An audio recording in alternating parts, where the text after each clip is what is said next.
नमस्कार, राष्ट्रभोज से मैं पवन केसवानी। छत्तीसगढ़ में नगरीय निकाय चुनाव के बाद 15 फरवरी को चुनाव परिणाम आने से पहले परिणाम आ चुके हैं। कौन जीतेगा, दरअसल इसे हम परिणाम इसलिए बोल रहे हैं क्योंकि ये अंदाजा अक्सर सही होता है। जो संभावनाओं की मैं बात कर रहा हूँ वो एग्जिट पोल से कहीं आगे की चीज़ है। जैसे 2023 के विधानसभा चुनाव में कोई भी एजेंसी, कोई भी ओपिनियन पोल नहीं दावा कर रहा था कि छत्तीसगढ़ में भाजपा की सरकार बनेगी। आखिर क्या हुआ? जो 10 की 10 सर्वे एजेंसियां फेल हो गई और अब नगरीय निकाय के चुनाव हुए हैं, तो वहां हमें गहराई से समझना होगा कि 173 नगरीय निकायों के जो चुनाव परिणाम आने वाले 15 फरवरी को, जिसमें 10 नगर निगम, 49 नगर पालिका परिषद, 114 पंचायत चुनाव के परिणाम शामिल हैं। इन वास्तविक परिणामों से पहले जिन परिणामों का दावा किया जा रहा है उस पर हम गौर करें, जहां सच भी बिकता है, झूठ भी बिकता है। इस बारे में एक शायर ने क्या खूब लिखा है, जमाना खराब है दोस्तों, चलना खुद को संभाल के, यहाँ हवा भी बिकती है गुब्बारों में डाल के। सच बिकता है, झूठ बिकता है और बिकती है कहानी। दुनिया में 3 भाग जल है, फिर भी बोतल में बिकता है पानी। तो आज हम दूध का दूध और पानी का पानी करेंगे, बताएंगे कि 15 फरवरी को छत्तीसगढ़ में जो नगरीय निकाय के चुनाव हुए हैं उनके परिणामों से पहले क्या कुछ परिणाम निकलकर सामने आ रहे हैं। जिस पर पूरे छत्तीसगढ़ की राजनीति की निगाह लगी हुई है वो है 10 नगर निगम के चुनाव, जहां 10 के 10 में कांग्रेस ने कब्जा किया था। फिलहाल जो बाजी पलटी हुई नजर आ रही है, वहां गौर करने वाली बात यह है कि इस बार मातारी वंदन जैसा विधानसभा का मुद्दा नहीं है। शायद यही कुछ कारण रहा होगा कि इस बार छत्तीसगढ़ की मातारी यानी माताओं ने कम वोट दिया है, पुरुषों ने ज्यादा वोट दिया है, जबकि महिला मतदाताओं की संख्या छत्तीसगढ़ में ज्यादा है। यहाँ गौर करने वाली बात यह है, छत्तीसगढ़ के अलावा महाराष्ट्र, हरियाणा, झारखंड, जहाँ जहाँ भी महिलाओं के लिए मातारी वंदन जैसी योजना चलाई गई, मध्य प्रदेश में भी चलाई गई, ऐसे तमाम राज्यों में जहाँ जहाँ भी ऐसी योजनाओं का दावा किया गया और मोदी गारंटी शब्द का इस्तेमाल किया गया, तो वहाँ दिल्ली जैसा राज्य भी भारतीय जनता पार्टी ने अपने नाम कर लिया है। अब जब नगरीय निकाय चुनाव को लेकर ट्रिपल इंजन की सरकार वाली बात आ रही है, तो यहाँ साफ तौर पर मोदी का नाम सामने आता है। तो क्या मोदी के नाम का असर नगरीय निकाय चुनाव में होगा? इसे लेकर तमाम सर्वे एजेंसियां काम कर रही है। छत्तीसगढ़ की अपनी राज्य की खुफिया एजेंसी है, केंद्र की ओर से आईबी की रिपोर्ट है और वराहे जैसी अन्य एजेंसियां जिसे भारतीय जनता पार्टी ने हायर किया है और कई अन्य एजेंसियां भी काम करती है। इन सारी रिपोर्टों के अलावा भारतीय जनता पार्टी का अपना एक आंतरिक सर्वे होता है। वैसे दावे तो कांग्रेस भी करती है, लेकिन भारतीय जनता पार्टी का जिस तरह का मैकेनिज्म है, जिस तरह का माइक्रो मैनेजमेंट है, वो मैनेजमेंट परिणाम देता है। फिलहाल हम बात वर्तमान की कर रहे हैं, लेकिन यदि थोड़ा फ्लैशबैक यानी पिछले निकाय चुनाव की तरफ जाया जाए तो वहाँ स्पष्ट होगा 2019-20 में जो नगरीय निकाय के चुनाव हुए थे, तब भी 14 में से 10 नगर निगम के चुनाव हुए थे, जिसमें 10 के 10 में कांग्रेस ने विजय हासिल की थी। यदि मैं बात वोटिंग परसेंटेज की करूं तो 11 फरवरी को जो वोटिंग संपन्न हुई छत्तीसगढ़ में, उसमें औसतन 72.19% वोट पड़े हैं, जबकि इसके पहले वाले नगरीय निकाय के चुनाव में 74.48% मतदान हुआ था। ये जो 72.19% मतदान का प्रतिशत बताया जा रहा है, उसमें आंकड़े थोड़े आगे पीछे होते हैं, क्योंकि बाद में जो डेटा उपलब्ध होता है उसके अनुसार ही अंतिम रिपोर्ट तैयार होती है। ये 72.19% का जो फिगर है पूरे छत्तीसगढ़ का है, जिसमें नगर निगम के अलावा नगर पालिका परिषद, जहाँ 49 नगर पालिका परिषद के चुनाव है और 114 नगर पंचायत के चुनाव हैं। नगर पालिका और नगर पंचायत वैसे बोलने को तो नगरीय निकाय क्षेत्र हैं, लेकिन यहाँ भी ग्रामीण आबादी का अच्छा खासा प्रभाव होता है। जहां मतदान प्रतिशत अपेक्षाकृत ज्यादा हुआ, लेकिन आश्चर्यजनक तरीके से 10 नगर निगम की यदि हम बात करें तो वहां सिर्फ 62% ही मतदान हुआ है। यानी छत्तीसगढ़ में जो औसत मतदान हुआ है उससे 10% कम मतदान नगर निगम के इलाके में हुआ है। उसमें भी सबसे आश्चर्य की बात यह है कि राजधानी रायपुर में सिर्फ 44.5% ही मतदान हुआ, दुर्ग में 63.78% हुआ, राजनांदगांव में 75.82% हुआ, बिलासपुर में 55%, अंबिकापुर में 63.10%, चिरमिरी में 66.82%, जगदलपुर में 57.82%, रायगढ़ में 70.91%, कोरबा में 51.66%, धमतरी में 70.69% मतदान हुआ। तो रायपुर राजधानी जैसे नगर निगम के वो इलाके जहां सिर्फ 44.5% मतदान हुआ है, तो इसे मिलाकर जो 10 नगर निगमों में चुनाव हुए हैं वहां बात हार जीत की कर ली जाए, 15 तारीख को मतगणना के बाद ईवीएम में कैद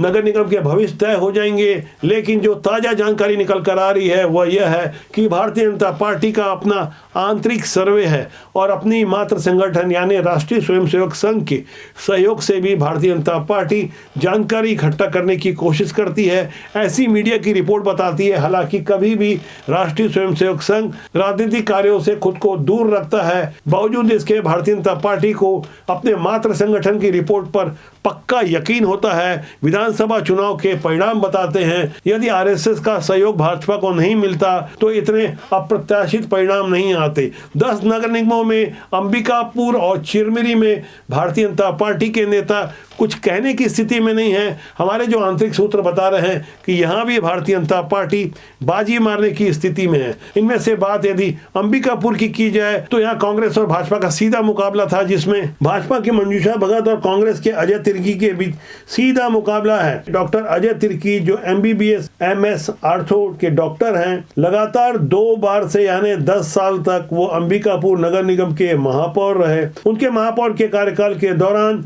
अंबिकापुर को राष्ट्रीय स्तर पर कई अवार्ड मिले। 2023 में उन्हें कांग्रेस ने रामानुजगंज से भारतीय जनता पार्टी के रामविचार नेताम के विरुद्ध मैदान में उतारा था। डॉक्टर अजय तिर्की TS सिंहदेव बाबा के बेहद करीबी बताए जाते हैं, जबकि भारतीय जनता पार्टी की प्रत्याशी मंजूषा भगत जो भाजपा महिला मोर्चा के जिलाध्यक्ष रही, इस वक्त सरगुजा जिला की उपाध्यक्ष भी हैं और नगर निगम अंबिकापुर में सीनियर पार्षद हैं। महापौर का चुनाव पहले भी लड़ चुकी हैं। इन दोनों प्रत्याशियों के मुकाबले में भारतीय जनता पार्टी क्यों मजबूत दिख रही है, तो उसके 4 बड़े कारण हैं। पहला तो 10 साल तक कांग्रेस की सत्ता शहर सरकार अंबिकापुर में रही और अंबिकापुर में कभी कांग्रेस की राजनीति का पर्याय माने जाते रहे। अंबिकापुर क्या पूरे सरगुजा संभाग में जिनका खासा प्रभाव रहा। TS सिंहदेव खुद अपना चुनाव विधानसभा में हार गए।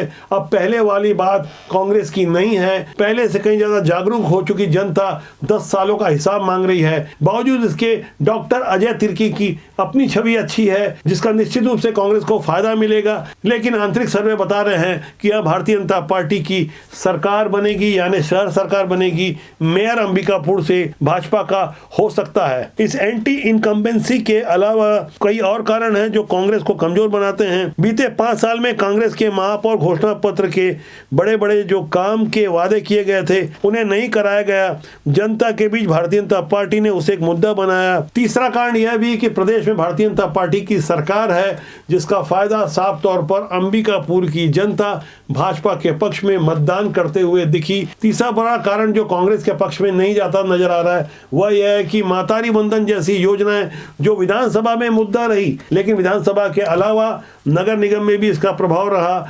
PM आवास जैसी योजनाओं को भी धरातल पर उतारा जा रहा है। 18 लाख मकानों का निर्माण भूपेश बघेल सरकार ने जानबूझकर नहीं होने दिया था, क्योंकि तब के मुख्यमंत्री भूपेश बघेल ने साफ तौर पर मीडिया के सामने बड़े ही दम्भ और अहंकार से कहा था कि इस योजना के आगे PM का नाम क्यों लिखा है। हालांकि 550 से ज्यादा हमारे देश में ऐसी योजनाएं हैं जो कि सिर्फ गांधी और नेहरू परिवार के नाम पर लागू होती है। ऐसी राजनीति को जनता अच्छी तरह से समझती है, जानती है और मतदान के दौरान अपना जनादेश भी सुनाती है। बात अब चिरमिरी की, जहां से भारतीय जनता पार्टी की हालत कमजोर बताई जा रही है। 10 नगर निगमों में भारतीय जनता पार्टी 8 को लेकर आश्वस्त है, लेकिन अंबिकापुर और चिरमिरी को लेकर उतनी आश्वस्त नहीं है। तो हम यह दावा करते हैं कि चिरमिरी में भी भारतीय जनता पार्टी की सरकार बनेगी, यानी शहर सरकार बनेगी। चिरमिरी में भाजपा के राम नरेश राय और कांग्रेस के विनय जायसवाल के बीच सीधा मुकाबला है।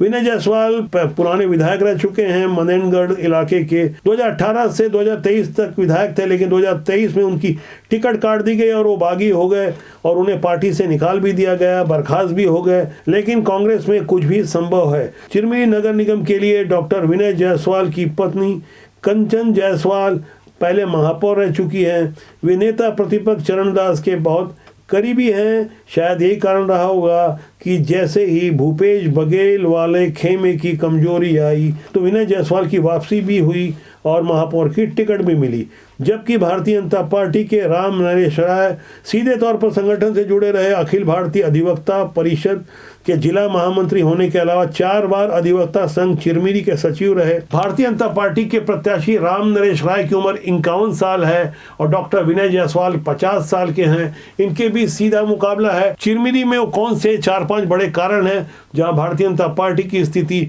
मजबूत है। पहला कारण, भाजपा ने नए चेहरे को मौका दिया, जबकि विनय जायसवाल उनकी पत्नी के कार्यकाल के दौरान कई विवाद उनसे जुड़े रहे।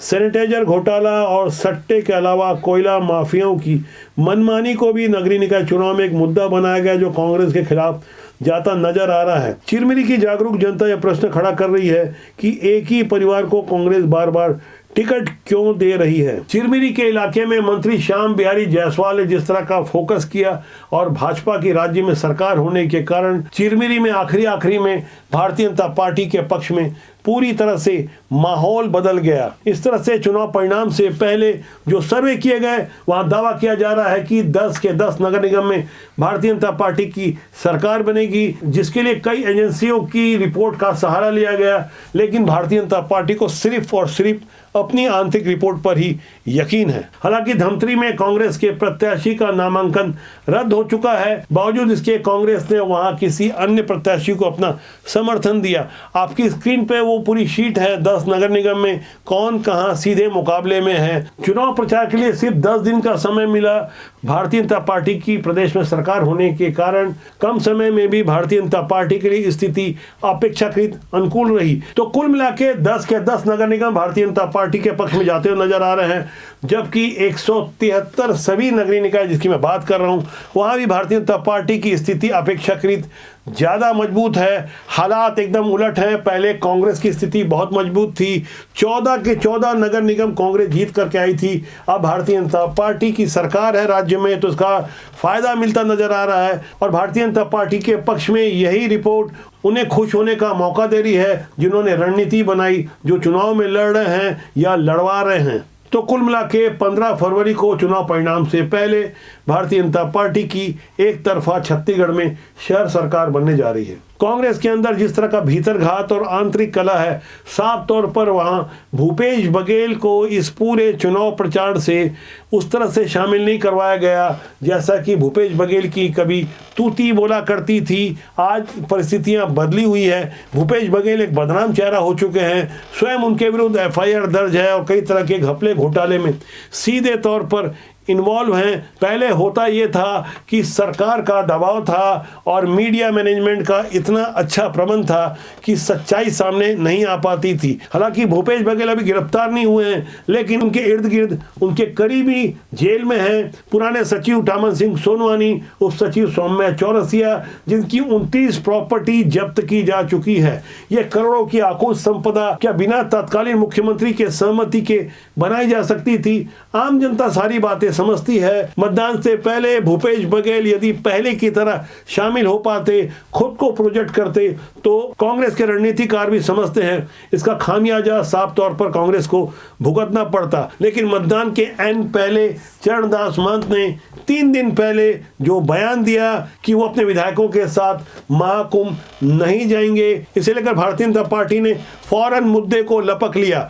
चरणदास महंत सुबह कुछ कहते हैं, दोपहर में कुछ कहते हैं, शाम को कुछ और कहते हैं। इन्हीं बातों को लेकर भारतीय जनता पार्टी ने चरणदास महंत को लेकर एक पोस्टर जारी किया। इस पोस्टर में आप देख सकते हैं साफ तौर पर चरणदास महंत के उन तीनों बयानों को कोट किया गया है, जिसमें उनके सुबह के बयान का जिक्र करते हुए लिखा गया है कि वो कहते हैं मैं महाकुंभ नहीं जाऊंगा।